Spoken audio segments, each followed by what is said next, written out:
Hello guys, welcome back to my other new mini blog. So ఈరోజు అయితే మేము Lumbini park వచ్చామన్నమాట. ఒక నిమిషం నా ప్యాంట్ సరిపోతుంది.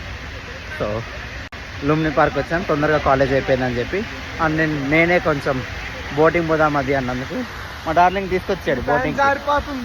ఇప్పుడు అది అవసరమా? ఆల్రెడీ చెప్పాను నేను. Darling photographer.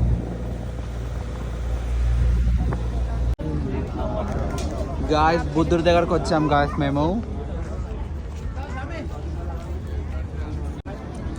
ఇన్ని రోజులుగా హైదరాబాద్లో ఉన్నా కూడా నేను ఇదే ఫస్ట్ టైం రావడం. చిన్నప్పటి నుంచి బయట నుంచి చూసి అలా దూరం నుంచి బుద్ధుడికి హాయ్ చెప్పడం తప్ప ఇలా దగ్గరకు వచ్చి ఎప్పుడూ పలకరించింది లేదు. ఇదే మొదటిసారి. గుర్తుపెట్టుకోండి బుద్ధుడు గారు. ఏంట్రా అలా చూస్తున్నారు? ఏం గుర్తొస్తుంది ఇద్దరికి? ఇటు తిరగండి. ఏమైంది? ఈ వాటర్ తాగితే పైకి పోతాం.